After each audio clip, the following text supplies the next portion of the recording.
On a hot summer day with heat index around 100, you're looking at the last 40 minutes of the Valley Pagan Pride Festival. This is actually my second metaphysical festival, for lack of a better term, I've been to this year. First one was up in New York City.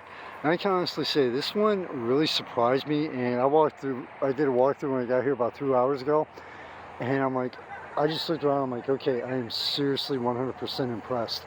The amount of vendors alone they have here, and it's a wide variety. And right off of it, I really want to say and kind of stress one thing here, that even if you're not into paganism, even if you're not like into the metaphysical, paranormal, next year you really want to try and make a stop out here, because I was kind of like had the attitude of, all right, I have a couple tarot decks, I'll never have time to look at the art, I have a few books I'll never have time to read.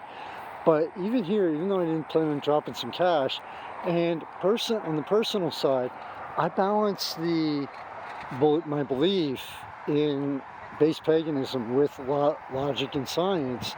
I'm a skeptic and a believer at the same time. I know it sounds strange, but this is something that you can bring your family to. Underneath the pavilion there, which somewhere over there, there's things for kids to do, coloring, different kids activities. They actually had a full day of activities. I believe they had an opening ceremony. They had the one author, which, please forgive me, her book is one of the books in her series, Hunted by Fae.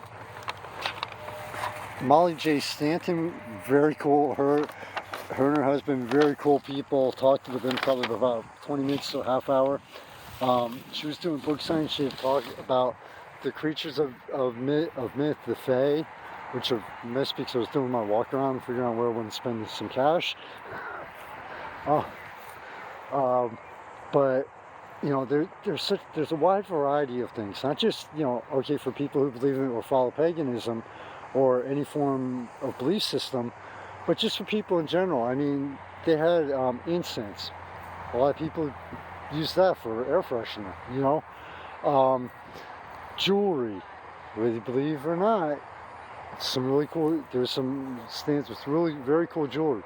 I stopped by the one and I was like, this is some wicked art. And I ended up buying one, a piece that I love. Just overall, it's just something for everyone. And to top that off, it's educational. There's a lot, you can ask questions and learn a lot about paganism, Wiccan, the different areas and varieties. There's sound healing, which I'm actually going to check out. I had a reading done, which was almost frighteningly dead on. This is just something where you can come out here, you can bring your kids, bring your family, and have just a great time in general. And this is the first year I did it since 2019. So like some other events I held off for 2 years because of the pandemic, but they wanted to, it was like, okay, the way they did it and the way they pulled it off was, okay, we're back, we're definitely back, and this isn't just a one-shot deal. We're back, and we're going to keep going with this forward. I heard somebody mention about the way the tents were spread out. Now, for myself, the layout of it actually works. I mean, with the sun, obviously, kind of baked, but with the layout, I think it works better because you can spend more time and focus more on each vendor and each business that's here. Versus like if it's in a row and you're kind of like just trying to walk it down, everything blends together for a while. Lehigh Valley Pagan Pride is something that has the full support of Surreal Vale City for multiple reasons, not necessarily because of the paganism, but just as an organization, and the festival has the full support of Vale City, also because of how, I'm trying to think of the right word, but how it's welcoming to everyone. Whether even if you don't believe, like I said, there's a lot of places here that, for jewelry, for things around your house, etc., etc. It's because of its educational value. It's just an incredible. They did an incredible, amazing, fantastic job this year. Leesmore Park it will definitely be going on. It will definitely be happening next year. Obviously, if the unforeseen circumstances that pretty much can bring an entire planet to a halt, but beyond that, it will definitely be next year. And the way they just said, okay, we're back, and the way they did it, and the way the festival itself announced it was perfect.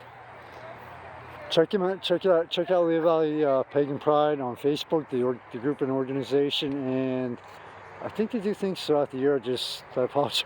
It's been a busy year, but this is part of, on the personal side, this is another part where I just took some time, kicked back and enjoyed it, and for the first time in 15 years, part of a great summer for me, for the first one I've had, first one I've had in 15 years, and just taking some time out, relaxing and enjoying the event or wherever I'm at. Michael Phoenix, founder staff. Take care, everybody. Enjoy what's left this summer. Stay cool. We're still in the heat. We're still in the heat wave. I'm loving it, but it's understandably too much. A lot of people don't. So, but wherever you are, Southwest. If you're in the Southwest, please stay safe with what I saw, the incoming storms and everything. Enjoy what's left this summer. To your family and friends, stay safe.